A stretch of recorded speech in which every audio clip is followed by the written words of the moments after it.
আসসালামু আলাইকুম রহমতুল্লাহি বারাকাতুহু। আজকে আমরা আমাদের নতুন একটা বই দুই বান্ধবী এই বইটা রিভিউ করব। প্রথমে আসা যাক যে আসলে এই বইটা দুই বান্ধবী কেন হলো। মূলত এই বইটা একটা কনভারসেশন টাইপের বই, যেখানে একটা দুইজন বাচ্চা, দুটো বাচ্চা মেয়ে, একজন হচ্ছে হিন্দু এবং একজন মুসলমান। তো এই দুইজনের কথোপকথনের মাধ্যমে আমরা ইনশাআল্লাহ এই বইয়ের মাধ্যমে দাওয়াত শিখবো। এবং এই বই যদি কোনো অমুসলমান, বিশেষ করে কোনো যদি হিন্দু ভাই বোন এই বইটা পড়ে, তো অবশ্যই অবশ্যই ইনশাআল্লাহ তার ভিতরে একটা পরিবর্তন আসবে। তো এই বইয়ে সতর্কতা হিসেবে নিচে একটা কথা লিখে দেওয়া আছে যে ওলামায়ে কেরামের পরামর্শে এই বইয়ে ছবিগুলো চোখ নাক মুখ মুছে দেওয়া হয়েছে এবং ছবিগুলো শুধুমাত্র দাওয়াত শেখার জন্য ব্যবহার করা হয়েছে। অর্থাৎ এই বই আমরা দেখবো যে বিভিন্ন জায়গায় বিভিন্ন মূর্তির ছবি দেওয়া হয়েছে। মূলত এটা উদ্দেশ্য হলো যে একটা বাচ্চা বা একজন ব্যক্তি যাতে ওই ছবিটা দেখে সে বুঝতে পারে আসলে এটা এই মূর্তি, বা বিশেষ করে একজন হিন্দু ভাই যদি বইটা পড়ে, তো সেক্ষেত্রে যাতে তার সচরাচর যেই মূর্তিটা চোখের সামনে আসে সেই মূর্তিটা ছবিটা যদি এখানে দেখে, তো এটা তার জন্য অনেক বেশি প্র্যাকটিক্যাল মনে হবে। তো এই জন্য এই বইটি এভাবে তৈরি করা হয়েছে।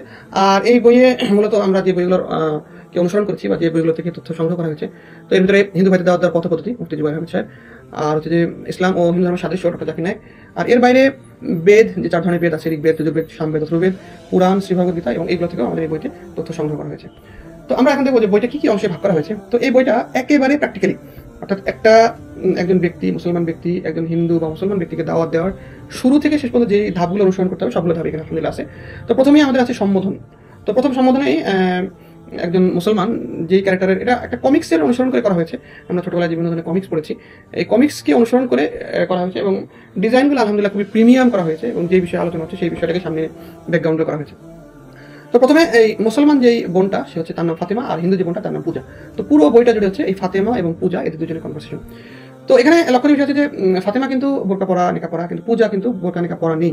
এর কারণ হচ্ছে সে এখনো অমুসলমান। শেষের পেজে যখন সে মুসলমান হয়ে যাবে তখন সে আবার হিজাব এবং নিকাব করবে ইনশাআল্লাহ। তো প্রথমে এখানে সম্বোধন করা হয়েছে যে একজন হিন্দু মুসলমানের সম্বোধন কিভাবে হবে।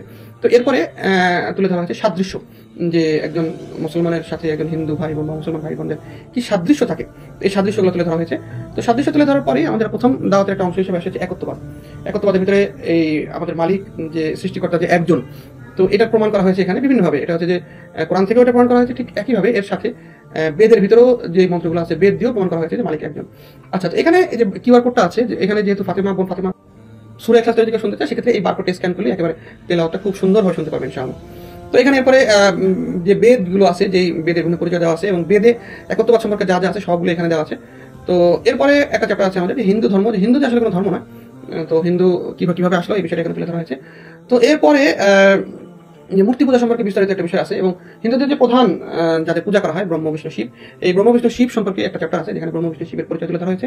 আর এখানে সবচেয়ে গুরুত্বপূর্ণ একটা পেজ হচ্ছে এই পেজটা, অর্থাৎ এই একটা পেজেই এই পুরো হিন্দুদের প্রধান প্রধান দেবতাদের বিবরণ এই পেজটাতে আছে। তো আমি নিজেই আসলে যখন হিন্দু ধর্ম গ্রন্থগুলো পড়ছিলাম, তখন আমার নিজের কাছেই আসলে পেজ লেগে যাচ্ছিল যে আসলে কে কার মেয়ে, কে কার ছেলে, কোথা থেকে দেবতাগুলো হলো।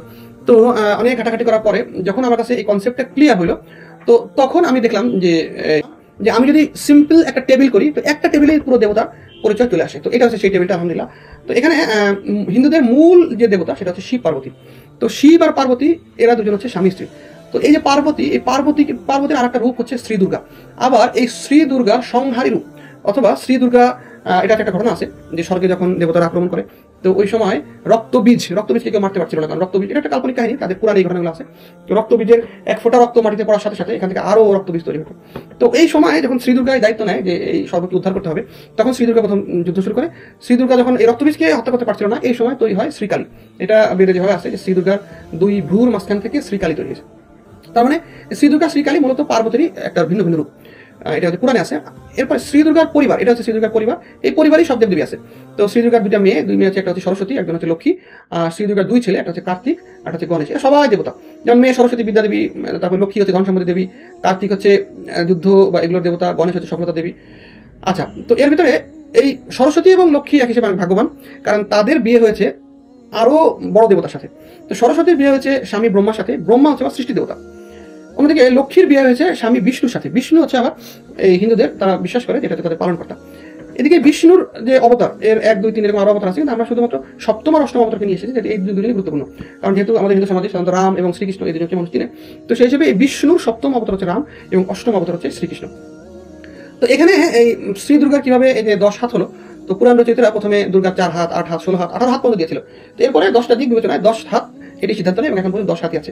তো এখানে অনেকগুলো বিষয়ে লেখার পরে এটা প্রমাণ করা হয়েছে যে আসলে এরা কখনো দেবদেবী হতে পারে না, যেহেতু এদের প্রত্যেকেরই ছেলে আছে, মেয়ে আছে, স্বামী আছে, স্ত্রী আছে, এরা মারা গেছে, এদের জন্ম হয়েছে। তো এটা হিন্দু ধর্ম বা ইসলাম ধর্ম, কোরআন কোনো অনুসরণ করেই এরা দেবদেবী হতে পারে না, যেহেতু এরা মানুষের মতোই ছিল। এরপরে শ্রীকৃষ্ণের কিছু বিবরণ এখানে আছে, যে শ্রীকৃষ্ণের কতগুলো বিয়ে হয়েছিল, কতগুলো সন্তান ছিল, এবং শ্রীকৃষ্ণের তার মামির সাথে যে সম্পর্ক ছিল, এটাও এখানে লেখা আছে। তো এরপরে আমাদের কিছু ঘটনা যেটা আসলে হিন্দু সমাজে প্রচলিত আছে, এই ঘটনাগুলো পরিচয় করে দেওয়া হয়েছে। যে গণেশের যে মাথা কেন হাতির মতো, এই ঘটনাটা এখানে বর্ণনা করা আছে। যে মূলত হচ্ছে যে এই শিব ঘরে ঢুকে খুব রাগান্বিত হয়ে যায় যে একজন অচেনা পুরুষ দেখে। তো সে তার নিজের সন্তানকে তলা দিয়ে মাথা কেটে ফেলে।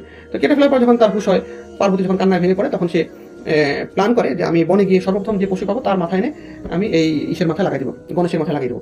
তো সে বনে গিয়ে প্রথম হাতি পায়, সে হাতির মাথায় এনে গণেশের মাথায় লাগাই দেয়। তো এরপর থেকে হাতির মাথা পায় গণেশ। যদিও আসলে এগুলো সম্পূর্ণ কাল্পনিক, বাস্তবতা আসলে মানুষের সাথে কখনোই অন্য কোনো প্রাণীর মাথাকে যুক্ত করে দেওয়া সম্ভব নয়। তো এর দ্বারা আরেকটা এরকম একটা মূর্তি আমরা সবসময় দেখি, যে কালী মন্দির যে আমাদের বাংলাদেশে আছে, কালী মন্দিরে এরকম একটা মূর্তি থাকে। তো এই মূর্তিটা কিভাবে হলো বা রক্তবীজ যে ঘটনাটা এটা কিভাবে আছে, এই সবগুলো বিষয় এখানে আছে। তো এই হিন্দু ধর্মের পরিচয় পরে আসলে রিসালাতের ব্যাপারে আমরা জানি যে আল্লাহ সাল্লাল্লাহু আলাইহি ওয়াসাল্লাম যে নবী, এটা হিন্দু ধর্মের বেদে বা বিভিন্ন জায়গায় আছে। হ্যাঁ, আল্লাহ সাল্লাল্লাহু নরসংস বলা হয়েছে, বাবাকে বিষ্ণু দশা বলা হয়েছে, মাকে সুমতি বলা হয়েছে। এই সবগুলো বিবরণ এই হিন্দু ধর্ম থেকে নেওয়া হয়েছে, আল্লাহ সাল্লাল্লাহু আলাইহি ওয়াসাল্লামের শেষ নবী হবেন। তো এরপরে একটা কিছু হৃদয় বিতরক ঘটনা তুলে ধরা হয়েছে, যে চিতায় দহন বা সতীদাহ প্রথা। কিন্তু চিতা দহন তো আমরা সবাই জানি যে মানে আমার মা বা বাবা মৃত মুসলমান হয়, তো আমার মৃত্যুর পরে আমার সামনেই আমার মা আমার বাবাকে আগুন ধরিয়ে দেওয়া হবে, তাদের শরীরে যে কাপড়গুলো আছে এগুলো আমার সামনে দাউ দাউ করে দিলে প্রথমে পুড়ে যাবে, আমার সামনে আমার বাবা উলঙ্গ হয়ে যাবে, তাকে আবার লাঠি দিয়ে পিটানো হবে। এই যে দৃশ্যগুলো এখানে তুলে ধরা হয়েছে। তো এর পরে একটা দৃশ্য আছে সতীদাহ প্রথা, যেটা ছিল এরকম যে কোনো হিন্দুদের কোনো স্বামী মারা গেলে স্ত্রী যদি বেঁচে থাকতো, স্ত্রীকে জোরপূর্বক স্বামীর সাথে চিতায় দহন করা হতো। তো এটা আসলে একটা হৃদয় বিদারক একটা কথা ছিল, যে এরকম ঘটনা আসছে যে একজন স্ত্রী সে নিজেকে বাঁচানোর জন্য দৌড় দিয়ে, আগুন থেকে নিজেকে বাঁচানোর জন্য দৌড় দিয়ে পুকুরে ঝাঁপ দিয়েছে। এরপর আবার এরকম মন্দিরে ঠাকুররা তাকে জোর করে আবার আগুন নিক্ষেপ করেছে। তো এরকম নৃশংস ঘটনা এরকম হিন্দু ধর্মের সংস্কৃতি ছিল। এরপরে 16 বছর প্রায় রাজা রামমোহন রায় এটার বিরুদ্ধে আন্দোলন করে এই প্রথাকে বাদ দেয়। তো এখানে একটা প্রশ্ন করা হয়েছে যে আসলে ঈশ্বরের ধর্ম তো আসলে এত নৃশংস, এত দুর্বিষহ হতে পারে না, অন্যদিকে ঈশ্বরের ধর্ম আবার সংস্কার হয় কিভাবে। তো এরপরে আমাদের বর্ণপ্রথায় কিছু আলোচনা আছে, যে বর্ণপ্রথায় কিভাবে একজন ব্রাহ্মণ অন্য নদীর উপর কিভাবে প্রাধান্য পায়, এই বিষয়গুলো এই কথা আছে। এরপরে যেটা আছে ওমর রাদিয়াল্লাহু তাআলা ইসলাম গ্রহণ, ওমর রাদিয়াল্লাহু ইসলাম গ্রহণের যে ঘটনাটা, এই ঘটনাটা সুন্দর করে এখানে তুলে ধরা হয়েছে, এবং কোন কোন আয়াত ওমর রাদিয়াল্লাহু তাআলা দিলের ভিতরে ধাক্কা দিয়েছিল সেই কথাগুলো এখানে আছে। এবং এখানে যেটা কিউআর কোড আছে, এই কিউআর কোডটা যদি স্ক্যান করে সূরা তাহার সেই আয়াতগুলো একেবারে সুন্দর ভাষায় শুনতে পারবে, যেটা অবশ্যই একজন অমুসলমানের দিলের ভিতরে ধাক্কা দিবে ইনশাআল্লাহ। তো এরপরে আখিরাত নিয়ে কিছু দাওয়াত আছে, যে আমরা সবাই মারা যাবো। তো মারা যাওয়ার পরে কোথায় যাবো, একটা কবরের দৃশ্য দিয়ে বোঝানো হয়েছে যে আমাদের সবাইকেই মারা যেতে হবে। তো মারা যাওয়ার পরে আমি যদি ইসলাম গ্রহণ না করি, তো আমাকে তো নরকে পোড়ানো হবে। তো এই নরকের ঘটনা দিয়ে সমস্ত ধর্মগ্রন্থ চেঞ্জ হয়ে গেছে, শুধু কোরআন ব্যতীত।